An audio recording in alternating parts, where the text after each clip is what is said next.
Muktinath is a venerable place for pilgrimage for the Hindus of both Nepal and India. It is one of the most famous Vishnu shrine as well as an equally famous Shiva shrine. It is one of the 51 Shaktopitas. Shaktopitas are possibly the oldest mother goddess shrine of the subcontinent. It is also a very respected shrine for the Buddhists. Muktinath is located in the north-central Nepal in the high altitude area in the Great Himalayan range. Pokhara otherwise serve as the base for the journey to Muktinath. Pokhara is one of the most picturesque tourist spot of Nepal.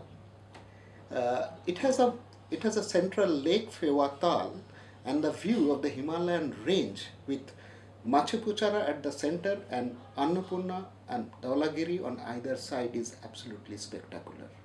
It is possibly one of the oldest settlement of Nepal, Pokhara. The Vindhyavasini temple on top of a hillock in the old Pokhara region and the Barahi Devi temple situated in an island in Fewatal are very popular and visited by a large number of devotees every day. Fewatal, the central lake, is a major attraction of the tourists at Pokhara. The lake lies amidst jaw-dropping scenic beauty.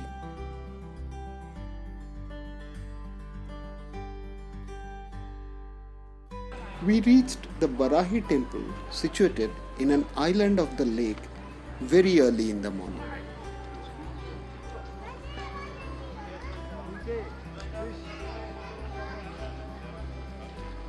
We visited the Vindhyavasini temple during Navaratri festival, the biggest festival of Nepal. It was interesting to note that a lady was honorably seated at one representing the goddess in live form. There were several people, including women, who were reasonably tall and fair.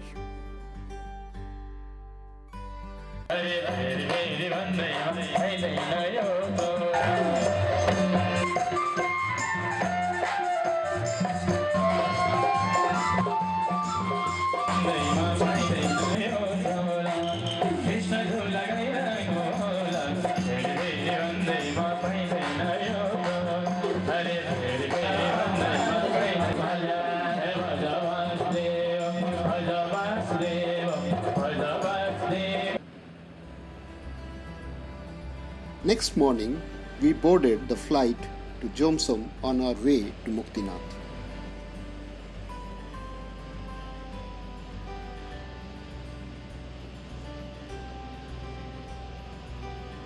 Jomsom is a small airport in the Great Himalayan range.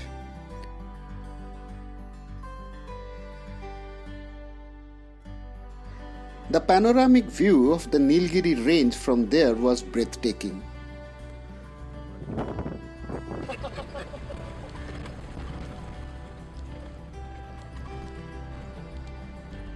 Part of the journey on a jeep from Jomsom to Muktinath was along the riverbed of the Kaligandaki river. It was an exciting journey.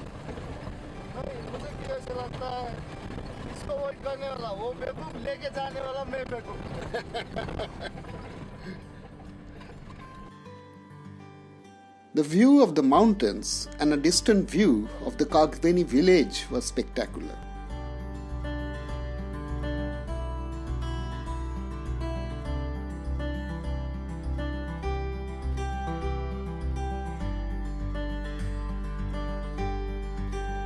We boarded a rickety bus from Kagbeni to Muktinath.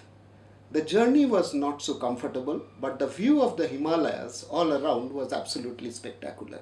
As we climbed further, the view of the barren mountains all around reminded me of Ladakh and also Lahul and Spiti Valley of the Himachal Pradesh of India.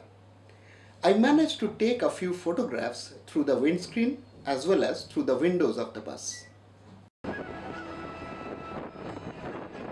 The terrain changed dramatically as we approached a village on top near Muktinath, which is situated at an altitude of 3,700 meters that is over 12,000 feet above the sea level. I never expected so much of greenery in a village located that high in the Himalayas in a completely barren stretch. The village, however, remains completely hidden from the bus road, unlike Kagbeni, Jomsom and Marfa, all of which can be partly seen from the bus route. It was amazing how they have produced so much of greenery amidst such a hostile environment at the Himalayan altitude. There was hardly any source of water, but because of their exceptional environmental engineering, they have managed to irrigate the land to produce so much of vegetation. It reminded me of the so-called Aryan villages of the lower Indus Valley of Ladakh. We occasionally encountered trekkers who were trekking along the Round Annapurna Trek, one of the most popular trek route of Nepal.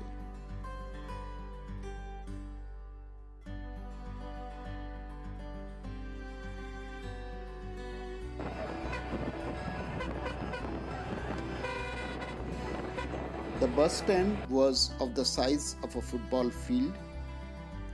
The view of the mountains all around from the bus stand was, as usual, very impressive. Nilgiri on the left as an isolated peak, and Dhaulagiri as the leftmost peak of the snow range on the right. The greenery looked great at the bottom, while the snow peaks on the horizon was shown and the barren mountain surface in between. The entire natural spectrum seen in one visual frame was rather unique of the region. Eventually, that is the gate to temple. We had to march more than a kilometer to reach the temple gate on a distant hill. Weaving is a pastime which also serves as a source of income for the local families. Local people sell fossils, sea fossils actually, which are collected from the higher reaches of the mountains.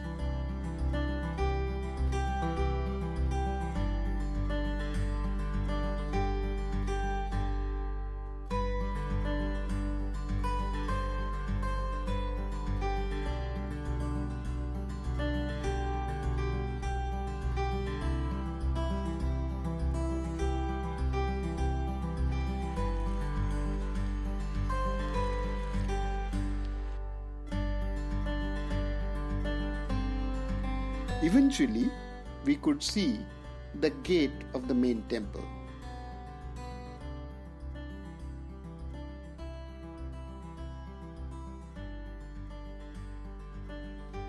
A Shiva temple remains in the compound.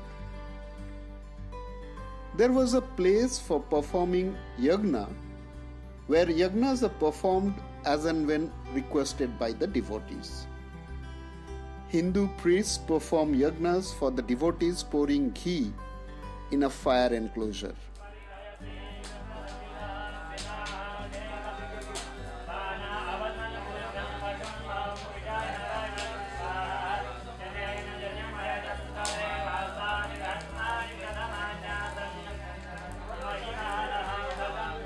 Chanting of Sanskrit slokas reverberated from all around.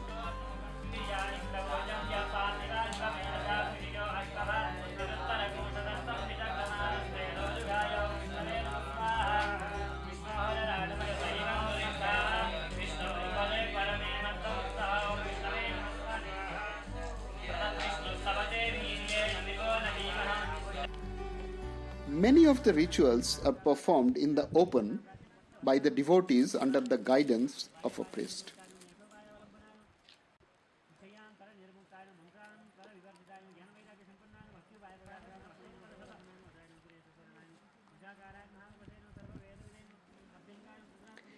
The main complex is now dedicated to a Vishnu shrine on top of the hillock.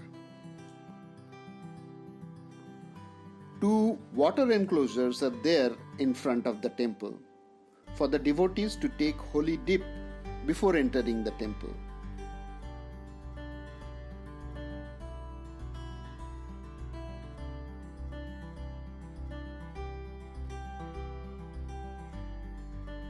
springs arranged around the complex. Each poured water through snouts. Taking bath in those water channels is the most popular ritual performed by the devotees. One, however, needs exceptional devotion to take a bath in the ice-cold water at that altitude.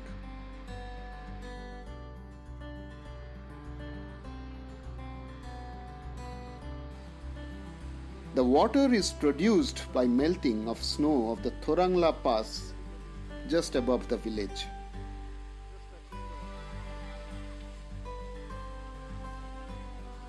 Many devotees thus prefer to wear a raincoat to protect themselves from direct exposure.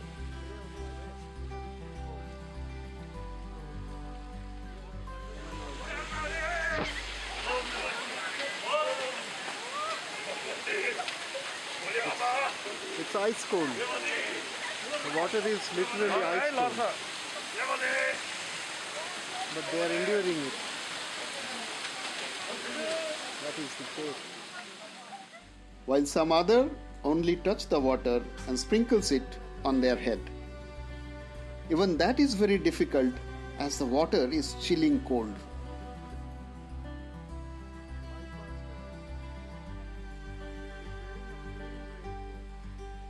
Finally, it was our team member Shubhra who showed exceptional courage to pass through the sprinklers and finally take a dip in the reservoir in front of the temple.